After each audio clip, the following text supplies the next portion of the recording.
ଆଜି ନା ମୁଁ ବିକ୍ରି କଲି ଗୁପଚୁପ।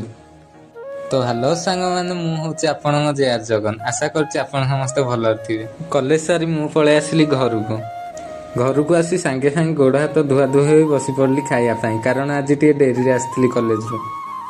ଖାଇସାରିଲା ପରେ ମୁଁ ବାହାରି ପଡ଼ିଲି ଟିକେ ମାର୍କେଟରେ ବୁଲାବୁଲି କରିସାରି ଆମେ ପଳେଇ ଆସିଲୁ ଅର୍ଜିତ ଭାଇଙ୍କ ଗୁପଚୁପ ଷ୍ଟଲ୍ ପାଖକୁ। ସେଠି ମୁଁ କିଛି ଗୁପଚୁପ ବିକିବାର ଆକ୍ଟିଂ କଲି, ଦେନ୍ ମଜାମସ୍ତି କରି ଆମେ ପଳେଇ ଆସିଲୁ ଘରକୁ ଆସି ମୁଁ ମୋ ଗାଡ଼ି ଧରି ହନି ଭାଇକୁ ନେଇ ପୁଣି ଥରେ ପଳେଇ ଆସିଲି ମାର୍କେଟ, କାରଣ ବ୍ୟାଡମିଣ୍ଟନଟେ କିଣିବାର ଥିଲା। ଗାଡ଼ିରେ ତେଲ କମ୍ ଥିଲା ତ ଆଗ ଗାଡ଼ିରେ ତେଲ ପକେଇଦେଲୁ, ତାପରେ ପଳେଇ ଆସିଲୁ ସ୍ପୋର୍ଟସ ଦୋକାନ। ସେଠି ଏତେ ବ୍ୟାଡମିଣ୍ଟନ ଦେଖେଇଲେ, ହେଲେ ଆମକୁ ଏତେ ଖାସ୍ ଲାଗିଲାନି, ସେଥିପାଇଁ ଆମେ ପଳେଇ ଆସିଲୁ ଆଉ ଗୋଟେ ଦୋକାନ।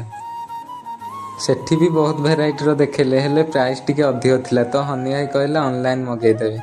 ତାପରେ ଆମେ ପଳେଇ ଆସିଲୁ ମୋଜିଟୋ ପିଇବା ପାଇଁ। ମୋଜିଟୋଟା ପୁରା ଜବରଦସ୍ତ ଥିଲା। ତ ସାଙ୍ଗମାନେ, ଆଜି ପାଇଁ ଏତିକି, ରହୁଛି, ନମସ୍କାର।